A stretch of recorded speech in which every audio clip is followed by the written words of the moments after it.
Salut à tous, on se retrouve avec joie pour le numéro 5 de C'est qui en pôle. Comment ça va Steph ce soir? Mais ça va super bien. Un beau Grand Prix avec pas trop de flotte le jour J. Est-ce que t'es content de retrouver des GP sur des fuseaux horaires européens? Oui et non. Alors, mais vraiment 36-15 My Life, quand c'était le Mhm. soir, ça pouvait faire office de distraction du soir. Quand c'est à 13h, faut choisir le poulet du midi ou le Grand Prix, quoi. Donc j'enregistre et je regarde Exactement. après. Ouais, Mais voilà. ça fait plaisir quand même.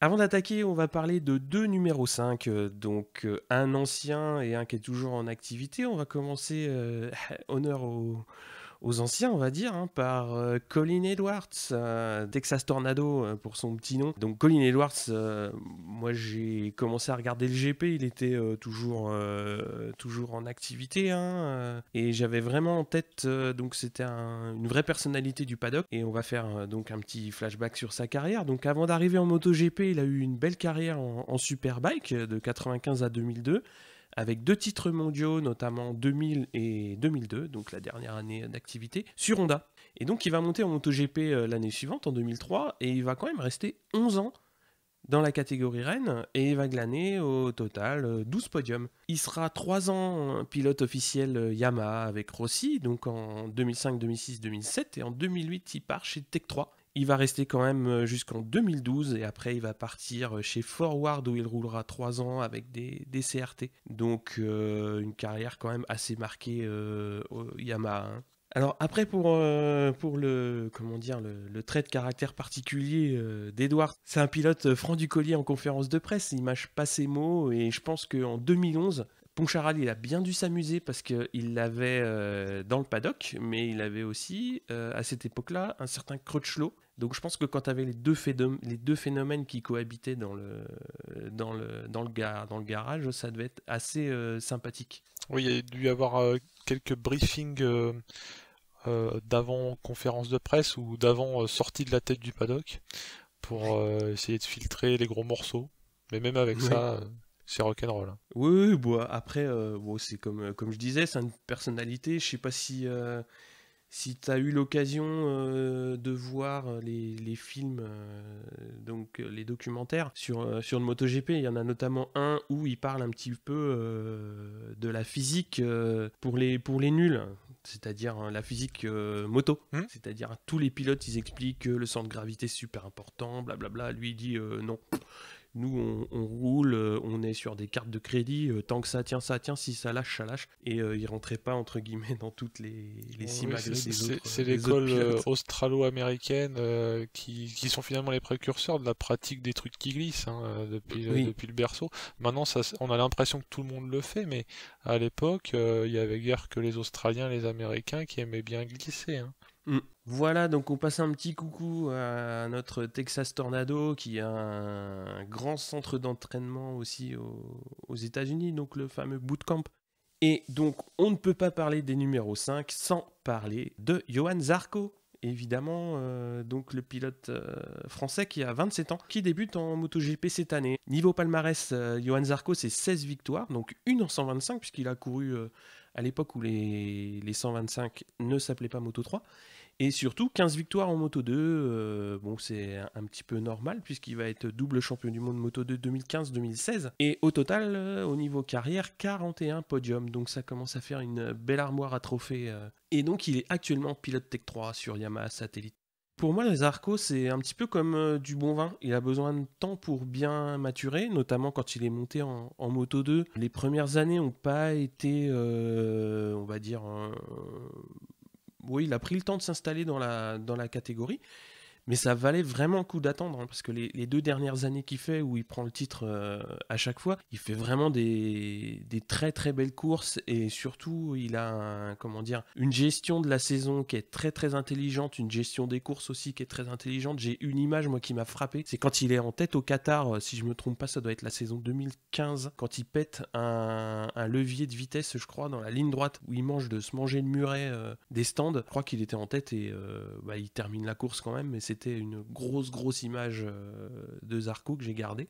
Alors, surtout enfin, là où il me surprend beaucoup, c'est dans son début de saison cette année, hein, puisqu'il est quand même pour un rookie même s'il a une très très bonne moto, hein, ce que ne manque pas de signaler Crutchlow. Ah oui, non, bah, Crutchlow, oui, même si j'arrive avec un 103 SP, il va commencer à être jaloux, donc bon. Ouais. Non, voilà, enfin, c'est ça, c'est surtout, il a attendu une année de plus en Moto 2 pour avoir la meilleure moto possible pour un rookie. C'était osé, mais bon, après, voilà, même si c'est que 4 courses, on peut quand même dire que bah, il a bien fait de prendre une année de plus pour maturer sa réflexion. Et voilà, moi maintenant, j'attends plus qu'une chose de sa part, c'est qu'il nous fasse un beau podium le plus tôt possible. Parce que ce qu'il montre jusque-là, moi, je trouve que c'est vraiment chouette, quoi. Ben oui, c'est pour moi ce que j'en ai vu, c'est qu'il montre à la fois la dinguerie d'un Marquez premières années et Mhm. la sagesse d'un presque renard, même si c'est pas un renard, mais il arrive à se dire bon bah si je finis 5 plutôt que de tomber en me battant pour 4 ou 3, c'est bien. Donc Mm. ça c'est quand même des choses qu'on voit pas chez tout le monde. Même quand ils ont 10 ans de course dans les pattes. Non, ouais, bah exactement. Puis en plus, enfin le gros point positif, c'est qu'en plus il est dans une équipe française. Donc là, d'une part, pour nous, c'est bien. Mais c'est une équipe qui est maintenant est bien installée dans le MotoGP avec un package technique qui est très bon. Je pense une équipe technique qui est maintenant très bien rodée avec le matériel. Donc il est dans des très bonnes conditions pour faire. Et c'est ce qui montre jusque là avec depuis son arrivée en MotoGP. Hein. En plus, Yamaha, c'est le cercle vertueux, étant donné qu'il se place bien, et que Folger est pas à la rue non plus, ça renvoie une bonne image des deux seuls autres Yamaha qui gravitent dans le milieu. Donc Mm. je pense que Yamaha va être enclin à pas leur filer les trucs de récup, quoi.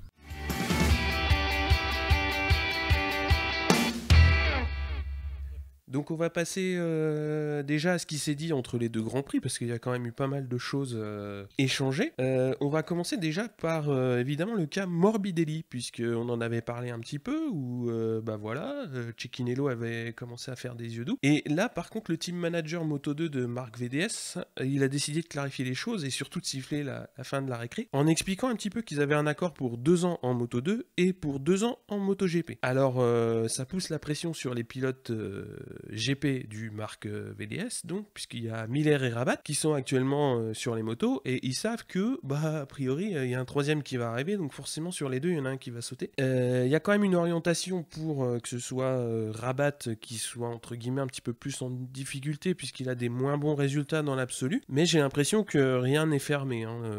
Données supplémentaires, donc Miller, lui, il a un contrat Honda, donc Marc VDS n'a pas nécessairement de marge de manœuvre sur Miller. Donc évidemment, c'est plutôt Rabat qui serait sur le siège éjectable. Hein. Mais après, il y a toujours l'inconnu de la moto en 2018, puisqu'ils sont toujours en égo exclusive avec Honda.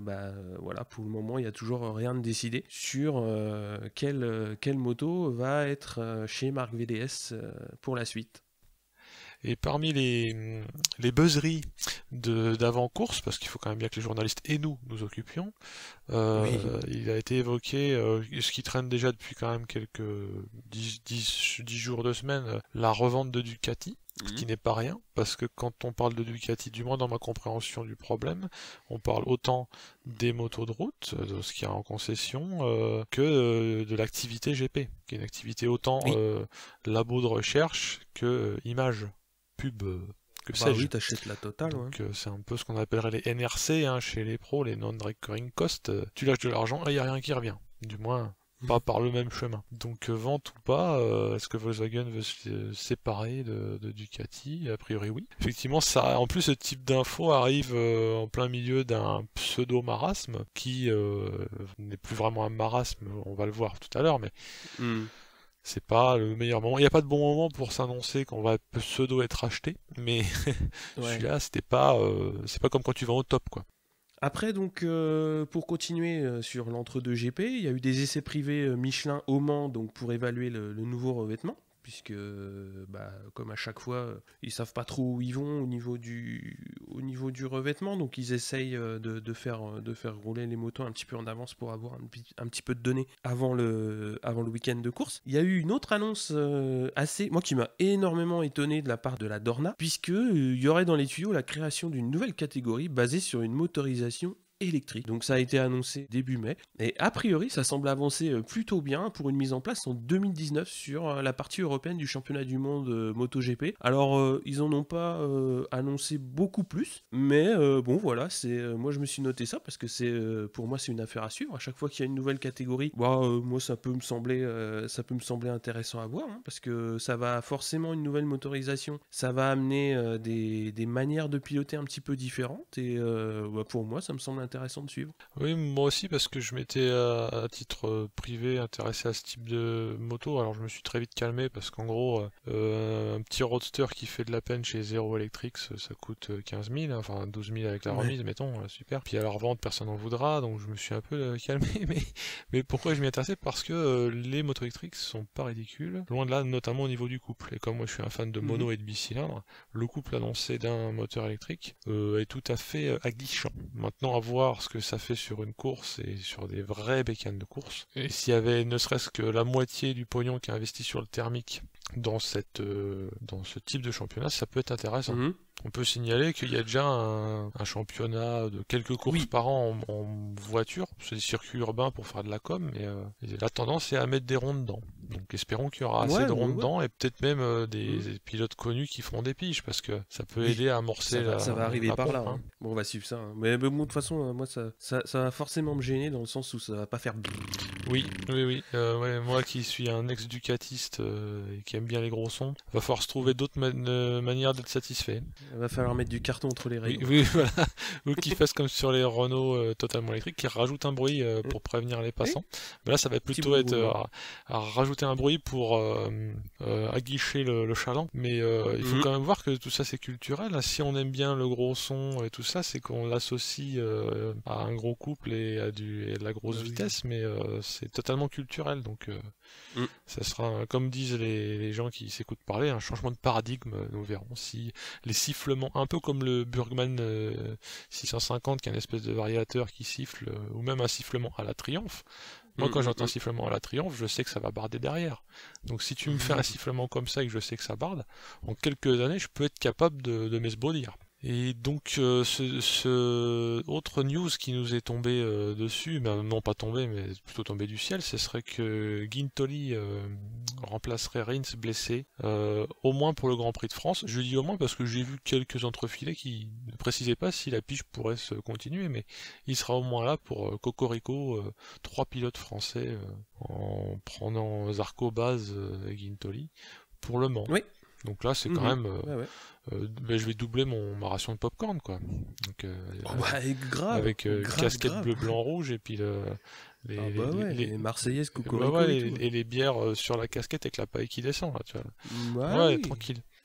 Alors, autre petit biscuit, c'est Crutchlow, toujours fidèle au poste et toujours amène pour parler un petit peu de tout et de rien. Et donc là, ce qui est assez intéressant, c'est qu'il nous apprend que certains pilotes usines ont des contrats de 2 ans sous réserve de résultats. Moi, ça m'a étonné quand j'ai entendu dire ça, et j'ai essayé de lire entre les lignes. Alors, voilà, Crutchlow, il est toujours en train d'essayer de dire, moi, j'irai bien ci, j'irai bien là, je ferai bien ci, je ferai bien ça. Et donc là, il nous lâche cette info. Alors, moi, ce qui m'embête, c'est qu'il en dit assez pour ouvrir le doute, mais pas assez pour qu'on sache de qui il parle. Parce que typiquement, j'ai énormément de mal à imaginer un Valentino Rossi ou un Viñales pris par une clause de réserve de résultats. Mais il y a certainement des pilotes usines, j'aurais tendance à dire peut-être Iannone ou peut-être des rookies, qui sont entre guillemets, sous ce couperet-là, quoi. Donc moi, je sais pas trop ce que t'en penses de ton côté.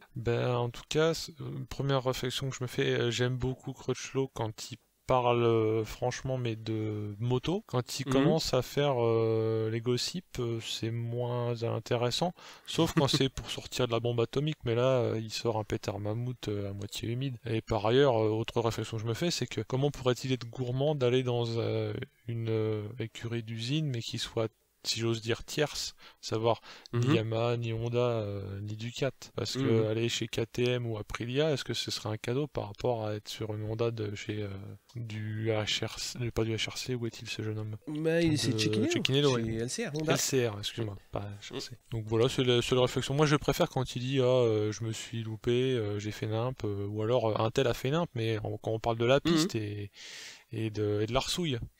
Quand c'est pour dire les espèces de vaudeville et des portes qui claquent entre les contrats pilotes et contrats moto, ça m'amuse moins. Enfin, bon, ça me laisse ça fait croire, un petit paquet de semaines qui tourne autour du pot. Oui, mais alors sachant que plus il ouvre sa gueule, plus les Japonais vont prendre ombrage. C'est mon avis. Donc il se ferme certaines portes en faisant ça, et ça n'ouvre pas d'autres. Donc attendons de voir aussi. Hein.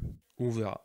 Bon, on va passer un petit peu à ce qui s'est passé sur la piste, donc, à commencer pour la grille Moto 3, avec Jorge Martin qui prend une pole en bonne compagnie, puisqu'il est accompagné de Aaron Canet et Fenati en première ligne, et c'était deux pilotes qui restaient sur de bonnes courses aux US, même si Canet avait chuté aux États-Unis, mais il avait fait une très belle course avec Fenati. En deuxième ligne, on a Bulega, Ramirez et Antonelli.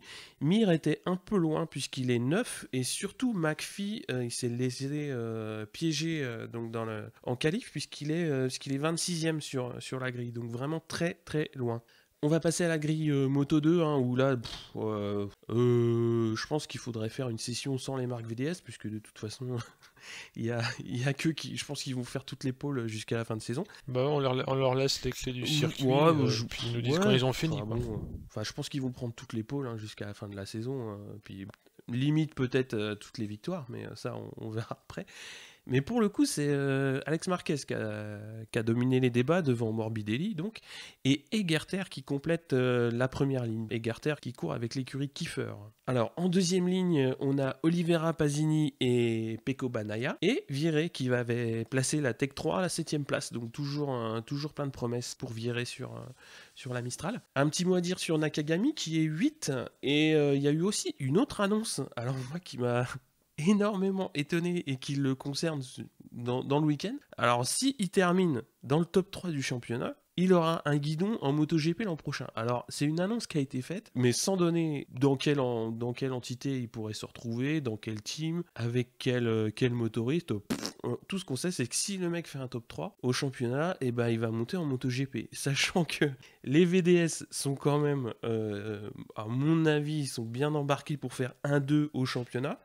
S'ils font pas 1-2, ça m'étonnerait fortement. Donc en gros, il faudrait qu'ils fassent champion du monde des autres. Et alors, ça m'a un peu étonné cette nouvelle. Je sais pas si t'en avais entendu parler.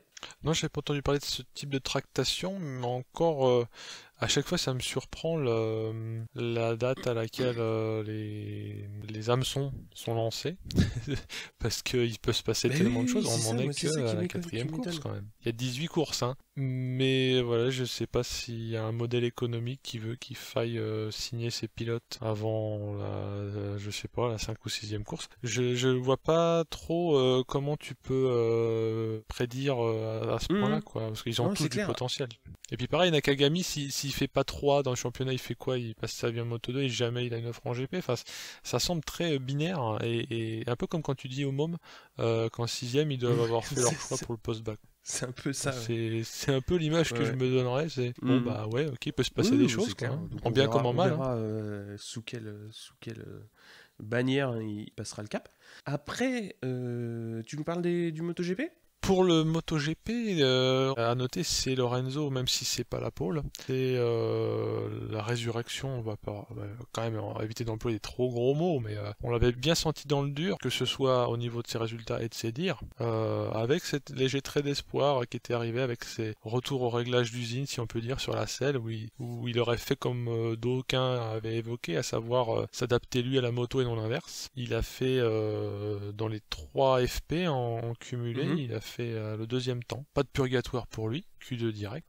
Accessoirement, c'est ses 30 ans. Donc petite larmichette, hein, sachant que si on en est dans les larmichettes, il me semble que Rérez était son premier Grand Prix avec ses 15 ans et un jour, avec la petite anecdote qu'il avait pu commencer à chevaucher les bécanes que le samedi et pas le vendredi, parce que son anniversaire c'était le samedi. Donc une quinzaine d'années passées à zoner sur les circuits. Autre personne qui s'est illustrée pour aller en Q2 directo. C'est pour qui c'était une perf et pas trop habituel, c'est Miller, l'Australien. Quant au KTM, elle se hisse aussi devant les Avintia, ce qui est pas rien parce que KTM c'est les rookies en termes de, c'est la première année. De bécane. Alors on peut signaler à ce moment-là que pour les fans de motorisation, ils ont fait des moteurs de R1 si j'ose dire, puisque c'est un calage Big Bang qui a priori il fonctionne plutôt bien. Et alors dans la Q1, il y a eu un peu de sport, en ce sens que Iannone Espargaro, Aleix de son prénom, qui s'en extirpe, que Dovi s'est fait avoir, on peut le dire, hein. J'ai pas rêvé, il est resté prisonnier de la Q1. Et quand je disais qu'il y a eu un peu de sport, bon, Dovi qui se fait fumer, bon, ça c'est pas cool pour lui, mais c'est des choses qui arrivent. Mais il y a eu une petite explication sur la piste et hors de la piste entre Espargaro, donc le repêché, et Baz, puisqu'Espargaro a semble-t-il trouvé que Baz cherchait trop à prendre des roues et a coupé à un moment où ça a pas plu à Baz, ça devient un classique, le maintenant t'as coupé, tu m'as gêné.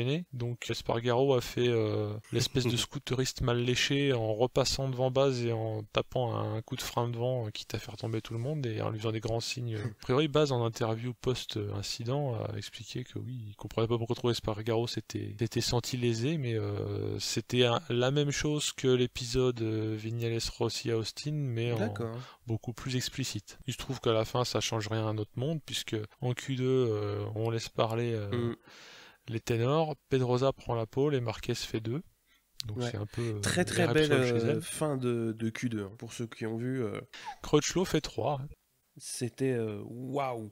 Il y a eu de l'échange de chronos, hein. À toi, à moi, à toi, à moi, et ils sont extrêmement bas ces chronos. Hein. De mémoire, c'est 1,38 et quelques. Puis ça se jouait très peu et Marquez a failli reprendre la pole sur son dernier tour lancé, mais il la loupe. Ah ouais, c'était chaud et notamment il s'est fait une toute petite amorce de méga high side et à revoir au ralenti, on pense qu'il a une bonne étoile ce jeune homme quand même parce que se mettre à l'équerre sur des tests de départ, se taper un pseudo high side en pleine courbe, pleine charge, il est verni, mais je pense qu'il le mérite aussi.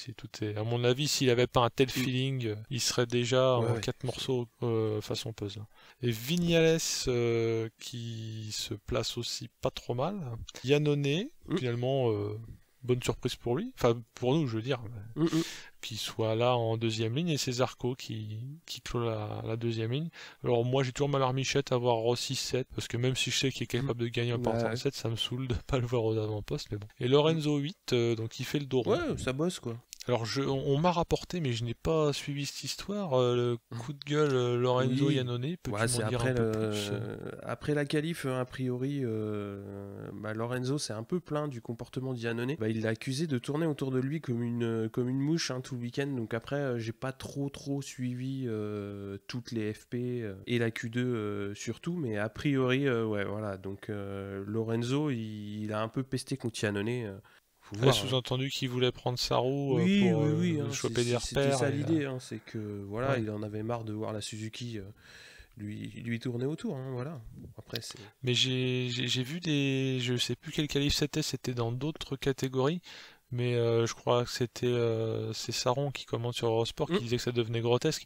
T'avais 12 mecs qui roulaient sur les vibreurs à droite de la piste à attendre que ça passe pour se choper dans le bon wagon. Donc a priori, faudrait pas que ça devienne comme ça en MotoGP, parce que après, tu vois, les chronos sont tachés de suspicion du style « Ah oui, mais moi je l'ai fait tout seul mon tour, même toi tu m'as suivi, c'est bon, honnêtement, enfin moi en tant que spectateur, ça me gaffe tellement que j'aimerais bien à la limite qu'ils soient comme en rallye, tu vois. Ils te les font partir avec 10 secondes d'écart et que ça roule. Mais bon, ça c'est mon côté pied de bistrot. Il y a 30 pilotes et le tour il fait qu'une 30, hein, donc ça va être compliqué. Oui, non, mais un truc débile, je sais pas, tu les lances, chacun leur tour, mais qu'ils se voient pas, quoi. Enfin, qu'ils arrêtent de nous casser les burnes avec ça, et puis, mais bon. Type contre la montre de cycliste. Oui, c'est ça, mais honnêtement, moi ça m'irait, quoi. Enfin, je sais pas pour toi. Mais... Non, moi j'aime bien voir ça. Après, faut que ce soit sportivement représentatif, quoi. Après, il y avait, je crois que c'était, je sais plus si c'était Yoni Hernandez qui était appelé la caravane à une époque parce qu'il était toujours au cul de quelqu'un en qualif, quoi, pour essayer de taper un chrono. Mais Voilà. à la limite, ça me saoule moins quand c'est le mec qui est à la cave et qui essaye de prendre exemple sur les bons, et puis, Ouais. mais qui va pas non plus les saouler à prendre l'aspi. Hmm, Parce que t'as aussi les histoires d'aspi. hmm. Donc, mais après, si deux ou trois très bons se jettent à la tête des reproches du style c'est moi qui fais le taf, vous êtes que des suiveurs, ça me gâche un peu le Bon, plaisir. après, de toute façon, la pole, elle se joue toujours tout seul, hein. Mm. Moi, de C'est tête, vrai. j'ai pas eu. Ça fait longtemps qu'il n'y a pas eu une pole qui s'est jouée à l'aspi ou à l'intox, hein.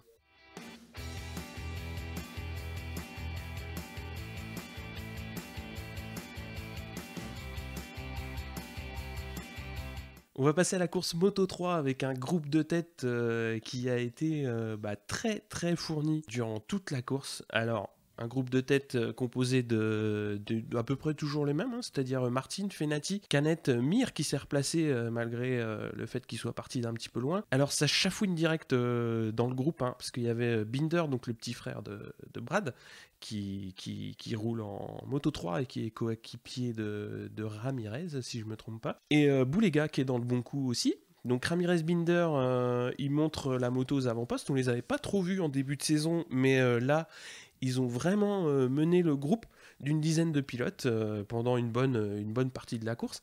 Alors après, il y avait toujours une petite mouche du coche, hein, qui venait les aiguiller. Donc il y a eu Fenati qui est venu les embêter un peu.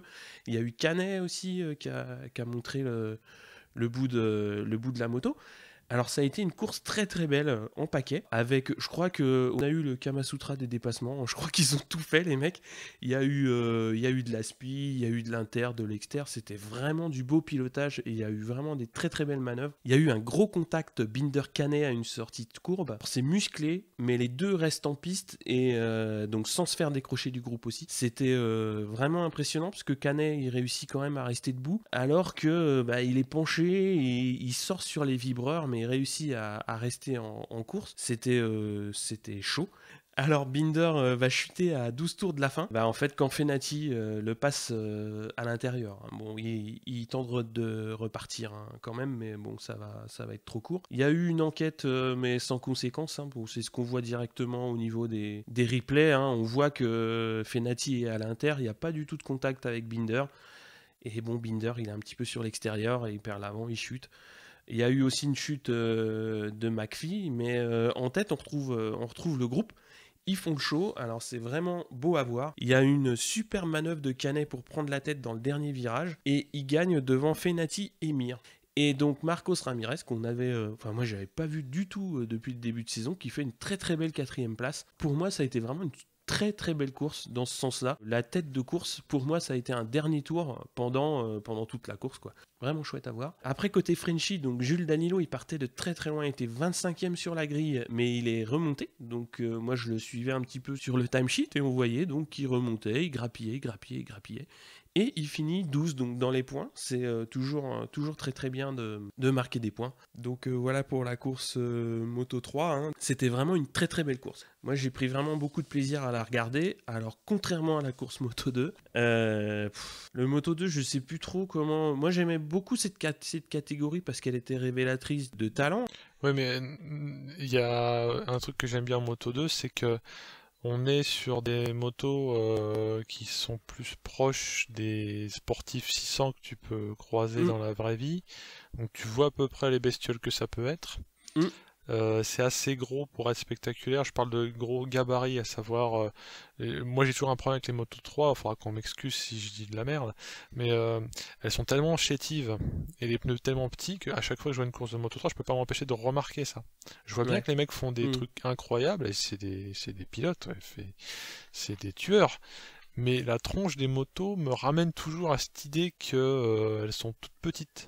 Mm. Alors que les motos Ouais. 2 ont déjà une physionomie. Ouais, plus proche de la sportive. Ouais. Bon, quoi qu'il en soit, il y a eu un super départ de virée qui se place 4, donc il se place tout de suite dans le bon wagon de tête. Par contre, Marquez, donc il était en pôle et il part direct, donc il creuse un trou dès le début de la course, donc avec Morbidelli qui réussit tant bien que mal à le suivre. Il nous fait une sorte de Lorenzo en fait, le truc que je déteste, à savoir il fait tout en tête et puis on attend que ça se finisse. Oui. Après voilà, quand t'as le rythme pour mettre tout le monde derrière, tu pars et puis tu fais ta course et puis les autres ils se débrouillent. Hein. Oui, je entre précise que guillemets, je déteste regarder ça, mais j'admire pour autant, je ne déteste pas ce que fait le pilote, mais on est en d'accord. tant que je fais de la figuration sur mon canapé et je regarde le plafond. Mais alors il y a Corsi qui va se louper, alors je sais plus exactement dans quelle courbe, mais il va se louper tellement qu'il va emmener Nakagami et Vieré avec lui. Pas de bol encore une fois pour Tech 3. Donc d'habitude c'était la deuxième moto avec notamment Rémi Gardner qui était de retour pour cette course-là. Là cette fois-ci c'est Vieré qui chute. Donc, et encore... on pourrait dire Tech 3 is the new Dovizioso. Hein, pour exactement. La moto Tech 3 is the new Dovizioso.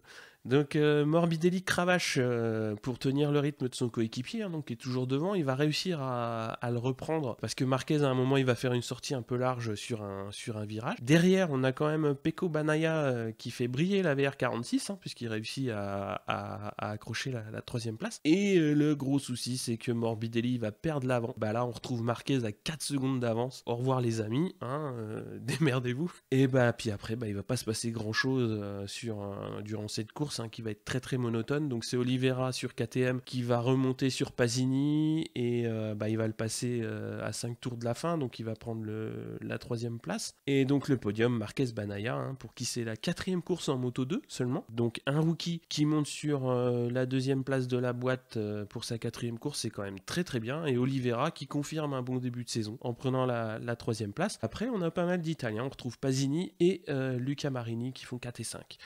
À noter aussi, alors lui je le regardais un petit peu depuis le début de saison parce qu'il a fait une trajectoire un petit peu particulière puisque il a galéré en MotoGP et là il redescendait en Moto 2 cette saison. Donc c'est Yoni Hernandez qui a un début de saison compliqué malgré son pédigré et qui là accroche un top 10, donc il fait 9 à Jerez, donc c'est quand même à signaler. Côté Frenchy, on a Quartararo qui partait de la 14e place et qui finit 16. Selon ses dires, ça a été un week-end compliqué. Au vu du résultat, on veut bien le comprendre. Et on espère qu'au Grand Prix de France, ça ira mieux. Après, on va passer à la course des gros. Oui, les gros, à savoir le MotoGP avec leurs 1000 cm3 qui ronflent. Alors l'anecdote de cette course-là, c'est que c'était la 3 millième course du championnat du monde moto, mais donc je suppose qu'on met dans le même bol toutes les catégories sur toutes les années qu'il y a eu des courses. Sachant que moi je suis pas un très bon historien des courses MotoGP, je sais pas si c'est impressionnant. Oui, je vois bien que 3000 c'est impressionnant, mais j'ai vu que tout le monde en faisait un foin, tant mieux, ça les occupe. Moi, ce que je veux voir, c'est du gros dépassement de l'inter, de l'exter, de l'arrière qui remue et tout. Je me calme. Je suis un peu comme Thierry Roland du temps où il n'arrivait plus à se contrôler. Mais mettez-moi du spectacle, merde. Ouais, en parlant de spectacle, on n'a pas été déçus. Faut quand même éventer tout de suite l'info. C'est Zarco, à mon sens, parce que je suis un vieux cocardier, et aussi parce que il a assuré, Zarco a fait le spectacle. D'ailleurs, au début, je me suis dit, j'espère qu'il va pas se fâcher avec Rossi, parce qu'il y a eu frottage de cuir. Oui. Premier ou deuxième virage, je ne sais pas. Je vois caméra embarquée de Rossi. Moi, je regardais la diffusion à la télé. Je vois sur la caméra embarquée, je crois, de Rossi, je vois du noir et du bleu qui se frottent. Je me dis, bon, ça va pas recommencer. Si, ça a recommencé, mais a priori, c'était viril mais correct. Il n'y a pas eu de polémique après. Non. Parce que Zarco était sur un excellent rythme à tel point qu'il s'est fait Rossi et Vignales ainsi que Iannone. Et au bout de 2 tours, il est 5ème. Quand même, c'est pas rien, surtout que quand on parle des 5 premiers, les 4 devant, c'était pas non plus des Mickey, puisqu'il y avait Pedrosa Marquez. Qui était en train de s'installer tranquillement en tête de course. Oui. Pendant ce temps, Rossi fait pas comme avant, du moins pas comme à Austin, il n'arrive pas à s'extirper de sa place de grille. Et il reste 8ème. Lorenzo, qui était en embuscade, remonte, tel le saumon remonte la cascade, et il double les Yamaha d'usine, que sont Rossi et Vignales, pour venir pointer son nez 6, donc derrière Zarco. Mais pendant ce temps-là, Zarco ne s'en laisse pas compter, puisque lui il continue de remonter, et il va même passer 2 en doublant Marquez. Et doubler Marquez à Jerez, c'est pas rien. Donc il Ouais, faut puis quand même le ça, signaler, hein. ce qu'il fait, c'est super joli, c'est agressif, mais c'est du super pilotage. Et non, mais il y a Marquez, on parle de lui, on dit que c'est quand même un client RRS, il faut le doubler. En déclaration post-course, Marquez a fait ce compliment qui n'est pas rien, à dire que Zarco, tel que lui le voit, le fait penser à lui au début, à savoir qu'il a autant de fougue que lui, autant de résultats, on va dire. Mhm. Donc si Marquez estime Zarco à l'aune de lui-même, c'est pas rien. Et puis je pense que enfin, il le fait pas par intérêt ou par calcul, hein. C'est pas un Non. Rossi qui est en train de mettre de la pression, puisque ce n'est que du compliment. Donc adoubé par Marquez, pas trop critiqué par Rossi, on va dire ça, même après Austin. Il a joué un peu au chat à la souris avec Marquez, mais Marquez a fini par repasser devant et a hausser un peu le ton, ou tout du moins à garder Mhm. ce rythme-là de début de course, que Zarco, lui, a eu du mal à tenir, mais en tout cas, excellent début de course. Moi, j'ai cru qu'il allait s'en mettre une, parce que ça faisait un peu penser à un feu follet, mais non, non, il a tenu très bien son Mhm. rang. On a eu des chutes en pagaille qui ont fait que mécaniquement, finalement, notre ami Rossi, parce que comme moi, je suis un Rossi fan, je regarde, il est passé de 8 à 5, mais c'est à la faveur de certaines chutes, Mhm. parce que on a Crutchlow, qui est tombé tout seul comme un grand. En même temps, même si ça n'a rien à voir que Espargaro. Et une des chutes qui a fait parler, et qui fera peut-être aussi encore parler un peu, c'est Miller qui se fait dovisioser par Bautista, si on peut parler comme ça, puisque il se C'est un fait peu foutre ça, ouais. par terre après que Bautista se soit raté dans l'entrée du virage 1. Le virage 1, en fait, c'est juste après la ligne droite, un droite qui est assez sévère. Euh, on a peut-être pas tous vu, mais on a beaucoup entendu parler du fait que Miller a été limite de se faire du full contact avec Bautista et l'a Ouais. poussé violemment par terre. Parce que moi, ce qui me fait rire, parce que je suis un peu un restant de sale gosse, c'est qu'il a mis un vieux coup de latte dans la Ducat du mec qui venait de le faucher. Ça faisait vraiment règlement de compte Job Ouais. Artim au coin du rad.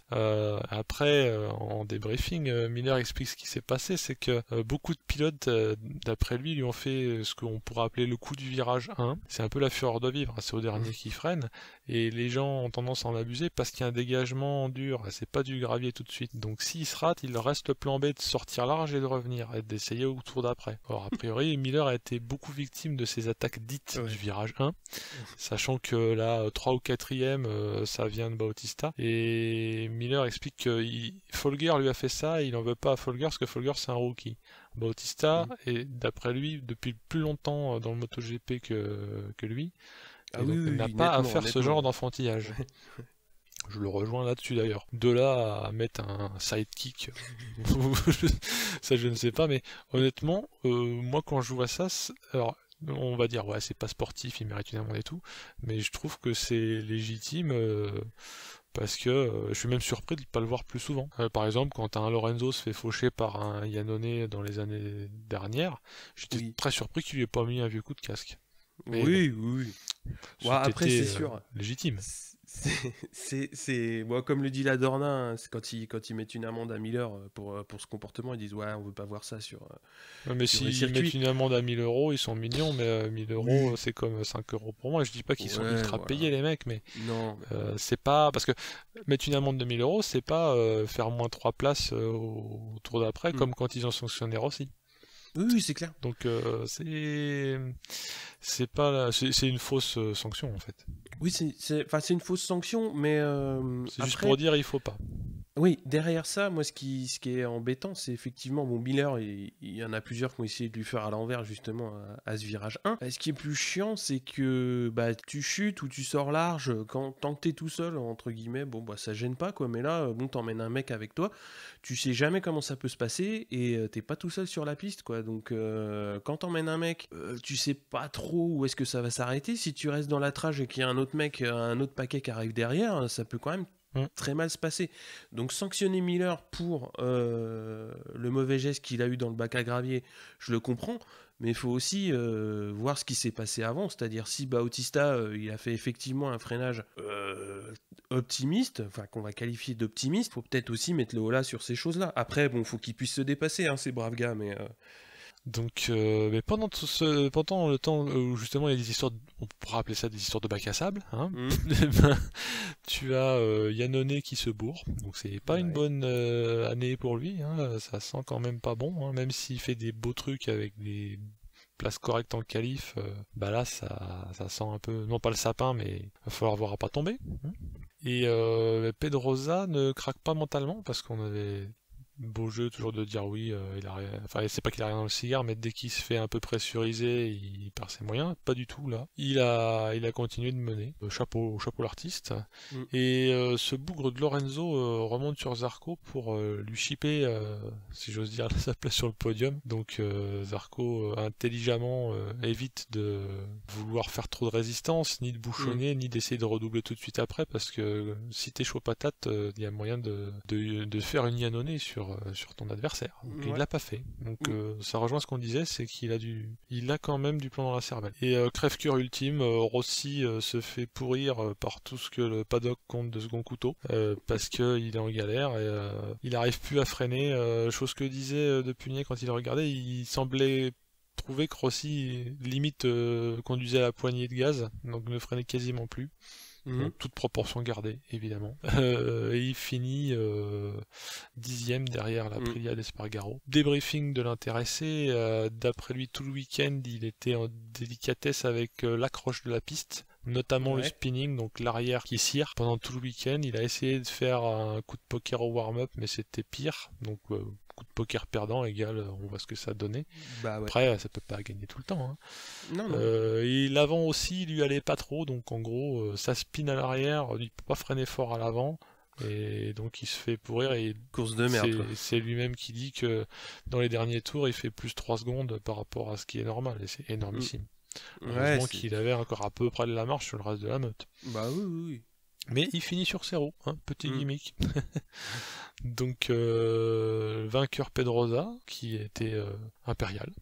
Marquez qui a failli aller le croquer, mais sur les 2 derniers tours il a rendu la main. Il sentait bien que ça allait pas y aller, et lui-même, comme il a du métier, il veut marquer les points. Quand même, Lorenzo sur le podium, c'est on peut considérer que c'est une victoire pour lui, quoi. Vu d'où il vient. Oui, et ce qu'il a entendu se raconter sur son compte. Exactement. C'est vrai que on n'a pas été non plus avare de baver un peu sur son début de saison, hein, mais voilà. Donc il faut voir aussi la situation de Ducat.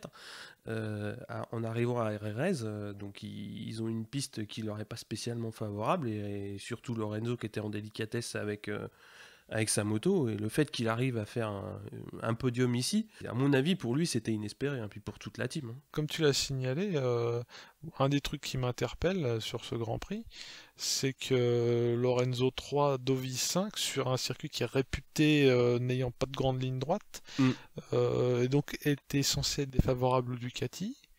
Ça veut peut-être dire qu'elle est plus homogène qu'on aime à le dire, puisque 3 et 5 sur un circuit qui est pas fait pour eux. Oui. Bah écoute, moi j'ai l'impression que c'est de la bonne bécane, quoi. Oui, donc, sachant qu'on a fait un peu de bitching sur Lorenzo, surtout sur son côté grognon, mais sur le talent du pilote, on savait qu'il y était. Et il a fait ce qu'il avait été mentionné avant, à savoir mettre des coups de latte dans la bécane pour qu'elle prenne des virages. Et la régler pour ça, donc chapeau. Ouais, parce que il a été fort tout le week-end. Ouais, il a peut-être loupé un petit peu sa qualif puisqu'il est un peu loin sur la grille, mais en course, il a un rythme pour faire 3, hein, donc sa place de 3, il l'a pas volé, il l'a vraiment bien mérité. Ouais, il reste toujours un petit peu loin des 2 hommes de tête, hein, qui fait qu'il y a pas de bagarre. Mais voilà. Mais c'est vrai que Pedrosa et Marquez sont, du moins c'est l'impression que ça donne, sont un peu dans leur charentaise sur la Repsol. Oui. Pedrosa il met 6 secondes à Marquez, et Marquez il met 8 secondes et demie à Lorenzo sur le total.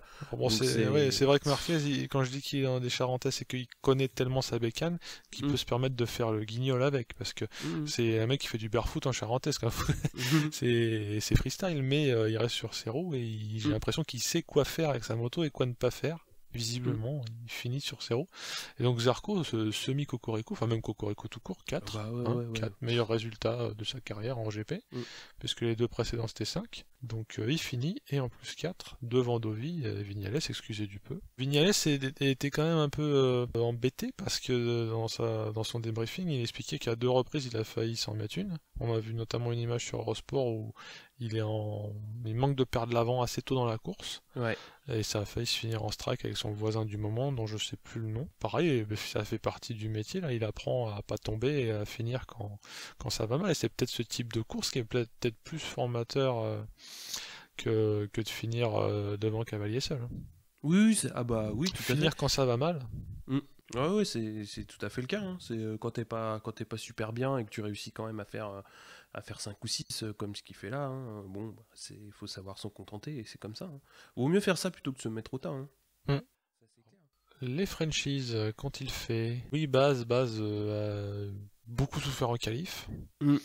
Mais du fait des chutes des autres et de son courage, il finit 13, il remonte de 20 à 13. Et Zarco, comme on l'a vu, il a fait 6 puis 4, mais c'est pas un 4 auquel on peut résumer la course, puisqu'il a fait 6-2, puis après il a un peu redescendu en sachant ne pas s'acharner. Je te laisse faire un point championnat. Oui, alors point championnat, on va commencer par les Moto 3. Donc Mir conserve la tête avec 74 points. Fenati se replace bien, puisqu'il est avec 65 points à la 2e place. Et on a Martin qui reste 3e, bien qu'il soit un peu loin sur cette course. Hein. Il termine 9e, mais il garde la 3e place de la boîte pour le moment. En Moto 2, donc Morbidelli garde la tête avec ses 3 victoires. Hein. Lutti est toujours 2e. Oliveira 59 points. Donc il n'y a pas eu de changement sur le trio après cette course de RRS. En MotoGP, gros resserrement en tête avec Rossi 62, Vignales 60 et Marquez 58. Donc 4 points entre le premier et le 3. Ça va voir qu'on a le 4e qui est vraiment pas très très loin non plus. Ça doit être Pedrosa. Et surtout Zarco qui prend la tête du classement des indépendants et donc forcément des rookies. Et ça, moi je trouve que c'est une super bonne perf pour lui. Oui, parce que c'est le bundle, les indépendants, en l'occurrence, on appellera ça les satellites. Donc il drive la team. Hein. Je dirais pas que Folger ne le fait pas, mais lui se montre plus en ce moment en tout cas. Ah oui, après, voilà, on en avait déjà aussi parlé en début de saison. Tech 3 fait un recrutement de rookies très très intelligent avec Zarco et Folger, hein, et là ça ne fait que prouver par les résultats ce qui était attendu. Hein. Parce que Poncharal, je me souviens d'avoir entendu qu'il était content de son recrutement, parce que aux interviews de fin d'année précédente il était content, mais il évitait soigneusement, ça c'est normal, de se donner des objectifs trop balèzes. Exactement. Mais personne a dit à Zarco, je le vois bien. Il est bon, il a un tel niveau qu'il va très vite s'adapter. Non. Autant Vignales, on s'imaginait qu'il allait bien parfait. Zarco, peut-être par modestie française, aucun des commentateurs français en tout cas l'avait évoqué en tant que bonne surprise potentielle. Après, moi je reste persuadé qu'il est le meilleur rookie du plateau. Après, qu'il réussisse à prendre, s'il maintient sa place de meilleur indépendant, ce serait vraiment une très très belle performance pour lui. Et puis là on est en train de parler d'un meilleur rookie du plateau. Je reprends ma métaphore hyper usée du Tour de France qui montre le maillot et pas qu'un peu. Quand à un moment de la course t'es 2, qui plus est en taxant Marquez, c'est pas comme justement de faire un truc certes super régule, mais où personne parle de toi. Ouais, parce qu'il y a le marketing est important aussi hein, pour l'équipe. Donc on va passer au point Frenchy hors Grand Prix. Du fait de la petite pause en British Superbike, on en a déjà parlé, Guintoli va venir faire le Grand Prix de France. Entre-temps, donc il y a eu une course à Assen en Supersport avec Mayas et Cluzel qui font 2 et 3 derrière Sofoglou. Et Mayas est en tête du championnat avec 20 points d'avance. Donc on continue à suivre ses résultats dans la catégorie Supersport, à suivre leurs résultats tous les deux, Mayas et Cluzel. La suite du championnat, ça va nous rapprocher de la maison. In France, everyone wears stripes, a beret, a red scarf and a baguette.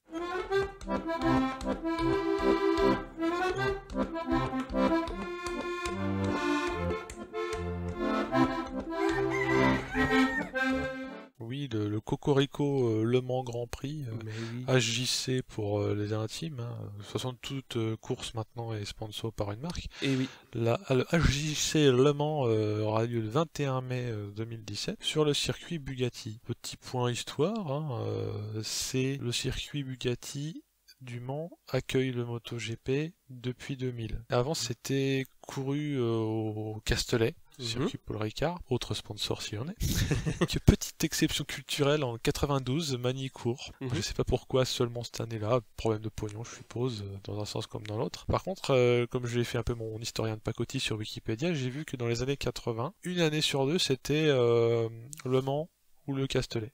Donc à toi, à moi.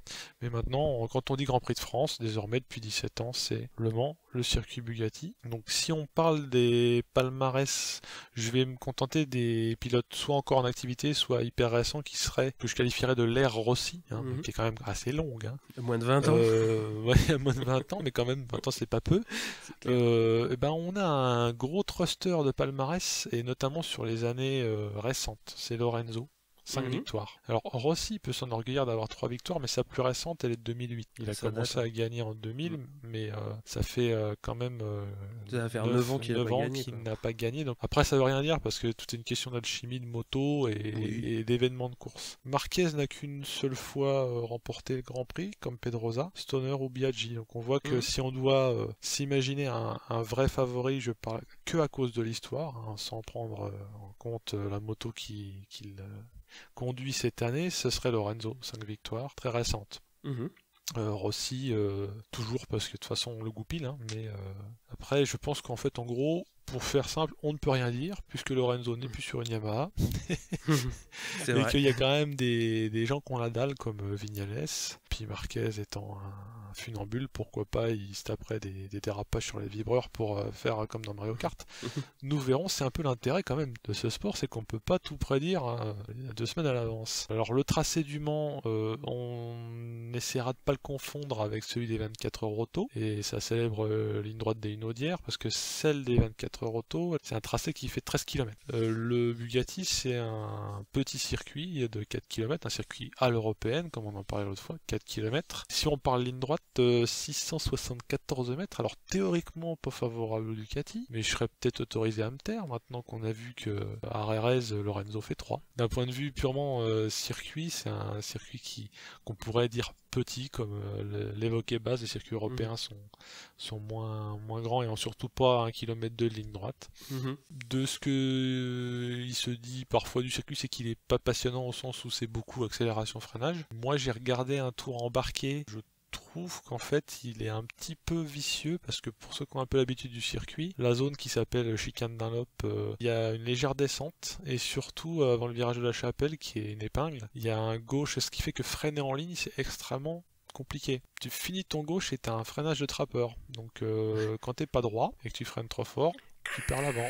Allez, crac, château de sable. Il est plus technique qu'il en a l'air. Les choses intéressantes, c'est qu'il a eu une vie mouvementée, ce circuit. Il a été modifié notamment. Il y a eu apparition des chicanes, donc celle qui s'appelle Dunlop, et du nom de la passerelle Dunlop, et celle du chemin Aubeux, en fait c'est des chicanes qui n'existaient pas, elles sont apparues dans les années 80, je pense pour casser le rythme. En 2002, donc la Chapelle et en 2006 la chicane Dunlop ont été modifiées à la demande de la FIM, qui avait menacé de déclasser le circuit parce qu'il trouvait que la sécurité n'était pas assurée. Pour ce qui est de la modif de 2006, à la chicane Dunlop, le tracé avant la chicane était modifié pour permettre un freinage en ligne. Sinon, a priori, ça freinait pas en ligne, d'où les fameuses pertes de l'avant par paquet de 12. Le virage de la Chapelle tel qu'on le connaît, il ne date que de 2001. Donc c'est un circuit qui vit tout le temps en fait. Si tu compares à d'autres circuits. Qu'ils adaptent. Petite feature rigolote, on parle toujours de Dunlop, c'est le nom de la chicane qui se passe en dessous de la passerelle en forme de morceaux de pneus, qu'on a l'impression de voir partout, et c'est normal parce que après enquête encore une fois d'usurpateur de ma part, à savoir Wikipédia, il se trouve qu'elle apparaît dans beaucoup de circuits, 14 à ce jour. 14 circuits ont une passerelle Dunlop. Outre Le Mans, 3 sont très connus, puisqu'il y a Suzuka, Donington Park et Laguna Seca. D'où moi l'impression que j'avais de voir des Dunlop partout. Bah, c'est des qu'effectivement, passerelles ils ont Dunlop, beaucoup essaimé. Et il y en a aussi pour nos Cocorico Riders, à Carroll, Montlhéry et Nogaro. Circuit qui ne paye pas de mine, donc j'invite les gens qui peuvent le faire sur leur PlayStation comme je le fais. Ça peut prêter à sourire en fait de réviser ces circuits sur PlayStation, mais j'ai remarqué moi à l'usage que c'est beaucoup plus plaisant de connaître le circuit et ses virages, parce que quand tu regardes une rediff bécane, je sais pas si t'as remarqué, mais forcément ça saute du paquet de 3 devant au 7-8, et tu sais pas trop dire où ils sont dans le circuit. Ouais, mais tu repères après, une fois que t'as et après l'habitude. quand t'as quelques points visuels, mais je trouve que ne le faire que le regarder à la télé, sauf à Laguna Seca, mais c'est de la triche à cause du corkscrew, avoir en idée les 3 grosses difficultés on va dire du circuit, c'est pas idiot, parce que tu vois là où ça se bastonne, là où ça essaye de se passer, et là tu l'aurais pas fait sur PS3 en tout cas. Ah tiens ça. Donc on est bien impatient de voir comment ça va se passer et se taxer à la Dunlop, à la raccordement. Vivement le 21 mai. Le bon point qu'on va avoir pour le Grand Prix de France, c'est déjà d'une part d'avoir 3 pilotes, puisque en plus des 2 habituels qui font la saison complète, on va avoir Guintoli qui va courir chez Suzuki. Le point intéressant, puisque ça fait partie des événements qu'on qualifierait de protégés, comme certaines finales de sport co, comme le rugby, le foot, mais aussi la finale Roland-Garros. Quand il y a un Grand Prix de France, il doit être diffusé sur une chaîne en clair. Donc là, on va avoir France Télévisions qui va diffuser en 2017 et 2018, ça sera sur France 3. Donc pour une fois, il y aura une exposition ouverte à tous du sport moto, donc j'espère qu'il y aura déjà un petit peu de promo en amont. Alors, sans vouloir faire mon Calimero, quand je regarde désespérément les espèces de saloperies d'Infosport et de l'équipe TV, le ratio foot moto c'est 99 versus 0,5 parce qu'il faut aussi 0,5 pour le rugby. On espère quand même qu'ils vont en parler. Après c'est vrai que l'exposition est pas énorme. Là on va arriver au Grand Prix de France, on a Zarco qui commence vraiment à montrer plus que le bout de son nez. Absolument, finger crossed, et oui, si Zarco se montre, il y aura peut-être de l'exposition médiatique, y compris dans le battage d'avant la course. Voilà, ce qu'il faut surtout, c'est en avant-course. Si ça amène du monde devant la télé, c'est d'autant mieux. Voilà, donc, écoute, sur ces bonnes paroles, on va se quitter. On va vous dire au revoir à la prochaine, donc pour débriefer du Grand Prix de France qui arrive maintenant pour le 21 mai, comme tu l'as dit. Alors, Steph, je te souhaite une bonne continuation, et on se dit à bientôt pour la suite de nos aventures. Eh bien, merci beaucoup. Je te souhaite également beaucoup de patience pour ces 2 semaines. Et puis moi, je vais faire chauffer ma PlayStation et apprendre par cœur la chicane Où c'est qu'il faut passer pendant la retransmission. Où est-ce qu'il faut passer vraiment? La trage. Ouais, salut à tous. Allez, salut les jeunes.